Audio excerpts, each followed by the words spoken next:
할렐루야. 사랑하는 대강의 가족 여러분, 오늘 하루도 하나님의 말씀과 동행하는 삶이 되길 소망합니다.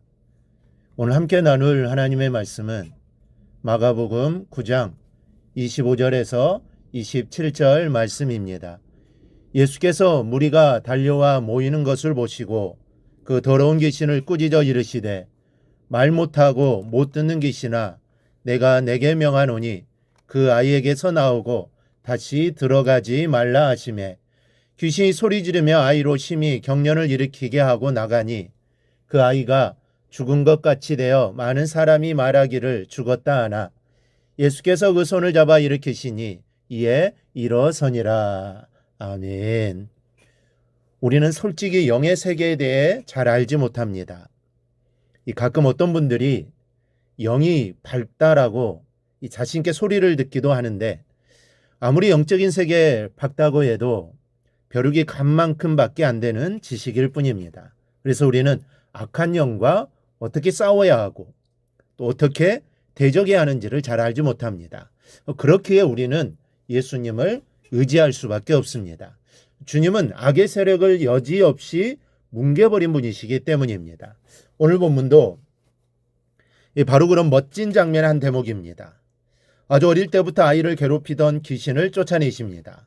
귀신을 쫓아내시면서 말 못하고 못 듣는 귀신아, 내가 내게 명하노니 이 아이에게서 나오고 다시 들어가지 말라고 말씀하셨더니 귀신이 소리를 지르며 나가버리고 맙니다. 우리는 예수님께 악의 세력에 대응하는 법을 배워야 합니다.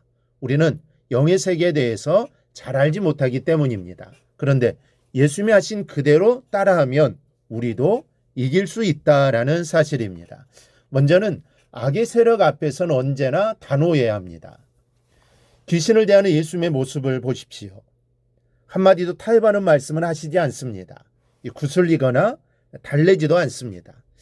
때가 되었다고 생각하시고는 바로 꾸짖고 나오라고 명령하셨습니다.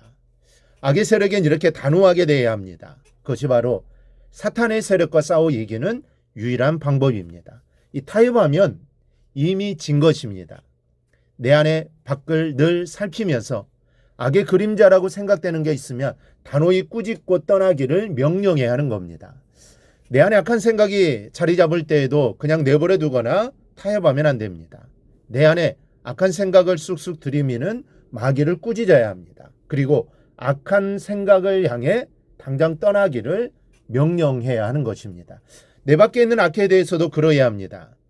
사람을 미워하거나 욕해서는 안 되지만 그 안에서 역사하는 죄와 악한 세력에 대해서는 인정으로 대하면 안 됩니다.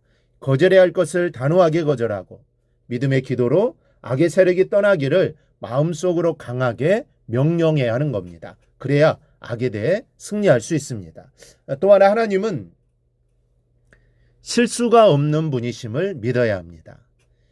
귀신이 아이로 경련을 일으키게 하고 떠나자 아이가 축 늘어져 버렸습니다. 그러자 놀란 사람들이 아이가 죽었다고 웅성댑니다. 하나님이 실패하셨다는 것이죠. 때때로 우리가 악의 세력과 싸우다 보면 오히려 상황이 더 좋지 않게 전개되는 것처럼 보일 때가 있습니다. 그러나 이것이 진실이 아닙니다. 죽은 것처럼 보이지만 산 것입니다. 이제 주님께 손을 내미시기만 하면 아이는 일어나는 것입니다. 그러므로 영적인 전투에서 하나님은 실수가 없는 분이심을 확신해야만 합니다. 일제시대의 황해도 회주에 이목교회라는 목사님도 계시지 않는 아주 작은 교회가 있었습니다.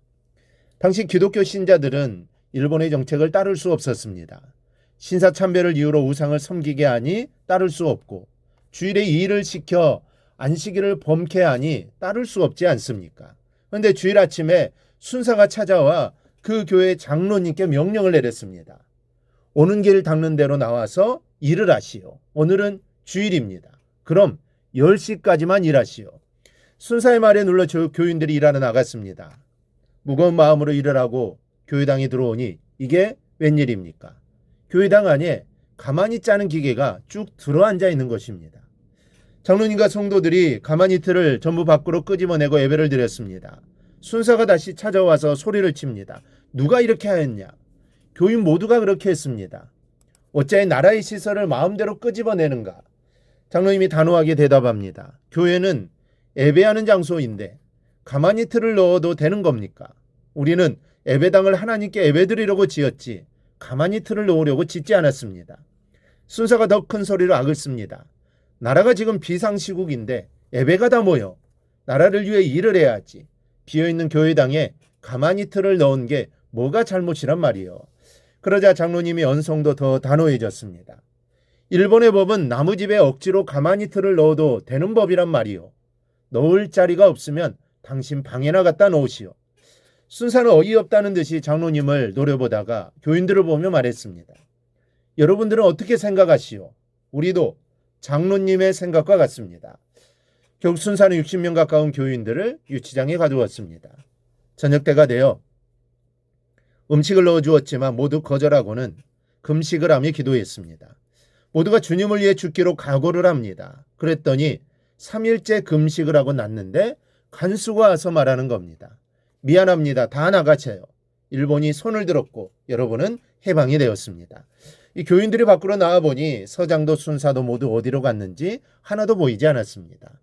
우리는 악의 세력과 싸우다가 어떤 상황이 오더라도 실망하지 말아야 합니다. 우리를 보호하시는 하나님은 실수가 없는 분이기 때문입니다. 그러기에 우리는 악의 세력이라면 엄청난 권력을 등에 업은 세력이라 할지라도 단호하게 대처해야 합니다. 사람은 적이 될 수 없지만 그러나 악의 세력은 우리의 영원한 적임을 알고 믿음으로 싸워 승리하기를 바랍니다. 승리하여 우리의 삶을 통해 하나님의 영광만 드러내며 살기를 주님의 이름으로 축원합니다. 오늘 묵상 말씀을 굳게 잡고 삶으로 실천하며 살아내는 대강의 모든 성도들이 되기를 축복합니다.